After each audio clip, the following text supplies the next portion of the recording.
जय श्री कृष्णा दोस्तों, जिद्दी नारी में आप सभी का स्वागत है। आज हम बात करेंगे 5 ऐसे कानूनों की जो हर महिला को पता होना बहुत ज़रूरी है, क्योंकि कई बार हम अपने अधिकारों की जानकारी के अभाव में अन्याय सहते रहते हैं और इसे अपनी किस्मत मान लेते हैं। लेकिन याद रखिए, जानकारी ही शक्ति है। जब हमें अपने हक और कानूनी अधिकारों के बारे में सही जानकारी होती है तो हम न सिर्फ खुद को सशक्त बना सकते हैं, बल्कि अपने आसपास की दूसरी महिलाओं को भी अन्याय के खिलाफ आवाज़ उठाने के लिए प्रेरित कर सकते हैं। हमारे देश में महिलाओं की सुरक्षा, सम्मान और समानता को सुनिश्चित करने के लिए कई महत्वपूर्ण कानून बनाए गए हैं, लेकिन अगर हमें इनकी जानकारी ही ना हो तो हम अपने अधिकारों का इस्तेमाल कैसे कर पाएंगे। इसीलिए आज हम उन 5 जरूरी कानूनों के बारे में बात करेंगे जो हर महिला के लिए जानना बेहद जरूरी है, क्योंकि ये सिर्फ कानूनी सुरक्षा ही नहीं देते बल्कि आपको आत्मनिर्भर और सशक्त भी बनाते हैं।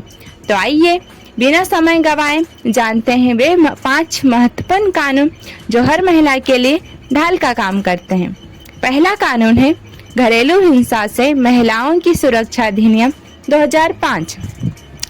घरेलू हिंसा एक ऐसी समस्या है जो अक्सर घर की 4 दीवारों के अंदर दबकर रह जाती है। कई महिलाएं इसे अपनी किस्मत समझकर सहन करती रहती हैं, लेकिन अब ऐसा नहीं होगा, क्योंकि घरेलू हिंसा से महिलाओं की सुरक्षा अधिनियम 2005 हर महिला को यह अधिकार देता है कि वह शारीरिक, मानसिक, आर्थिक या भावनात्मक हिंसा के खिलाफ कानूनी कार्रवाई कर सके।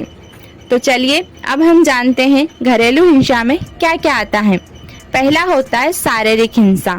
शारीरिक हिंसा के तहत मारपीट, चोट पहुंचाना, जलाना, धक्का देना, ये सभी चीजें शामिल होती हैं।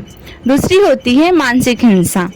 मानसिक हिंसा के तहत गाली देना, धमकियां देना, अपमानित करना, डराना धमकाना, ये सभी शामिल होता है।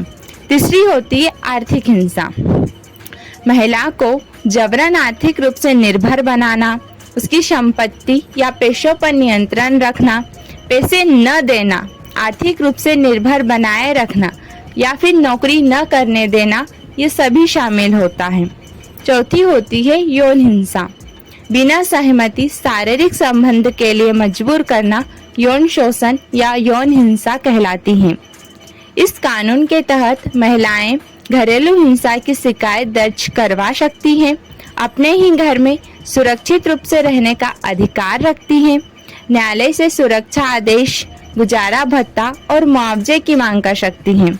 अगर आपको या आपके आसपास किसी महिला को इस कानून की जरूरत पड़े तो तुरंत 1091 महिला हेल्पलाइन नंबर या फिर 181 181 महिला हेल्पलाइन सेवा पर संपर्क करें। अब दूसरा कानून है कार्यस्थल पर यौन उत्पीड़न। आज महिलाएं हर क्षेत्र में आगे बढ़ रही है, लेकिन कार्यस्थल पर यौन उत्पीड़न जैसी समस्याएं अब भी मौजूद हैं। कई बार महिलाएं डर या शर्म के कारण आवाज नहीं उठा पाती, लेकिन याद रखिए, चुप्पी कोई समाधान नहीं है। इस कानून के तहत क्या क्या आता है। शारीरिक उत्पीड़न, बिना सहमति छूना या अनुचित स्पर्श करना। मौखिक उत्पीड़न, अश्लील बातें करना, भद्दे कमेंट करना, धमकी देना, प्रमोशन या नौकरी के बदले गलत मांग रखना। साइबर उत्पीड़न, अश्लील मैसेज भेजना, गलत तस्वीरें शेयर करना इसके तहत आता है। इस कानून के तहत हर ऑफिस में आंतरिक शिकायत समिति ICC का गठन अनिवार्य है। महिला की शिकायत की गोपनीयता पूरी तरह से रखी जाती है। दोषी पाए जाने पर नौकरी से निकाला जा सकता है और कानूनी कार्रवाई हो सकती है। अगर कार्यस्थल पर कोई असहज महसूस कराए तो अपने HR या आंतरिक शिकायत समिति से शिकायत करने से न डरे। तीसरा कानून है दहेज प्रतिषेध अधिनियम 1961। आज भी कई परिवारों में दहेज की मांग की जाती है, जिससे महिलाएं मानसिक और शारीरिक प्रताड़ना सहने को मजबूर होती हैं।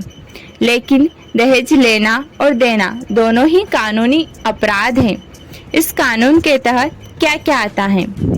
शादी से पहले या बाद में दहेज की मांग करना कानूनी अपराध है। दहेज के लिए मानसिक या शारीरिक प्रताड़ना देना या उत्पीड़न के कारण महिला की संदिग्ध मृत्यु होना। इस कानून के तहत आईपीसी की धारा 498, 198A और 304, 304B के तहत कठोर सजा का प्रावधान है। दहेज से जुड़ी शिकायतें महिला हेल्पलाइन से या पुलिस में दर्ज कराई जा सकती हैं। अगर आपको या किसी को दहेज प्रताड़ना का सामना करना पड़ रहा है तो 100 या 1091 1091 हेल्पलाइन नंबर पर तुरंत संपर्क करें। चौथा कानून है मातृत्व लाभ अधिनियम 1961। गर्भवती महिलाओं को अपने अधिकारों के बारे में पता होना बहुत जरूरी है, क्योंकि यह उनके और उनके बच्चों के स्वास्थ्य से जुड़ा विषय है। इस कानून के तहत क्या क्या आता है, अब हम ये देखेंगे। गर्भवती महिलाओं को 26 सप्ताह का वेतन सहित अवकाश मिलता है। किसी भी गर्भवती महिला को नौकरी से निकाला नहीं जा सकता। यह कानून निजी और सरकारी दोनों सेक्टर में लागू होता है। अगर कोई कंपनी 100 से ज़्यादा कर्मचारियों वाली है तो उसे यह लाभ देना ही होगा।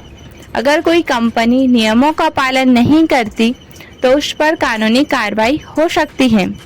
अगर आपके ऑफिस में इसका पालन नहीं किया जा रहा है तो लेबर कमीशन या महिला आयोग में शिकायत कर सकते हो।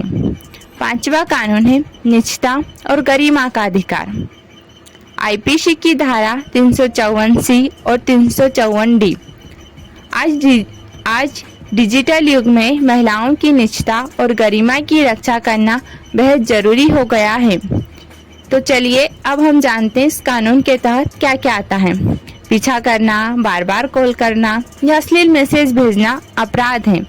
बिना अनुमति किसी महिला की तस्वीर लेना या ऑनलाइन गलत सामग्री फैलाना दंडनीय है। दोषी पाए जाने पर 3 से 7 साल की सजा हो सकती है। अगर कोई महिला साइबर बुलिंग या मुफ्त तस्वीरों का शिकार होती है तो वह साइबर सेल में शिकायत कर सकती है। अगर आपको कभी ऐसा लगे कि कोई आपकी निजता का उल्लंघन कर रहा है तो साइबर सेल या पुलिस में तुरंत शिकायत दर्ज करवाइए। इस कानून के तहत क्या क्या आता है? बिना अनुमति किसी महिला की फोटो लेना, उसकी तस्वीरों के साथ छेड़छाड़ कर फैलाना, पीछा करना, बार बार कॉल करना या संदेश भेजना। अगर आपको कभी ऐसा लगे कि कोई आपकी निजता का उल्लंघन कर रहा है तो साइबर सेल या पुलिस में तुरंत शिकायत दर्ज करवाइए। साइबर हेल्पलाइन नंबर है 1930 1930। अगर आप भी महिलाओं के अधिकारों और सशक्तिकरण की इस मुहिम का हिस्सा बनना चाहते हैं तो वीडियो को लाइक करें, शेयर करें और चैनल को सब्सक्राइब करें। और हाँ, याद रखें, जानकारी ही सबसे बड़ा हथियार है और इस हथियार का उपयोग सिर्फ और सिर्फ अपनी सुरक्षा के लिए करें। कभी भी इस हथियार का उपयोग किसी को डराने, धमकाने या ब्लैकमेल करने के लिए न करें। और इसी के साथ जय श्री कृष्णा दोस्तों। अगर आपको भी ऐसी फीमेल इंस्पायरिंग स्टोरीज अच्छी लगती है तो आप भी जिद्दी नारी को लाइक करें, शेयर करें और सब्सक्राइब करके बेल आइकन को प्रेस करें। और प्लीज़ हमें कमेंट करके बताइए कि हम अपनी इंस्पायरिंग स्टोरीज़ को और बेहतर कैसे बना सकते हैं और कैसे उन करोड़ों फीमेल तक पहुंच सकते हैं जो भारत के छोटे छोटे गांव और कस्बों में रहकर लाखों चुनौतियों के बीच बड़े बड़े सपने देखती हैं और न सिर्फ देखती हैं बल्कि उन्हें पूरा करने की हिम्मत, साहस और जज्बा भी रखती हैं। Thank you for watching. Please subscribe जिद्दी नारी।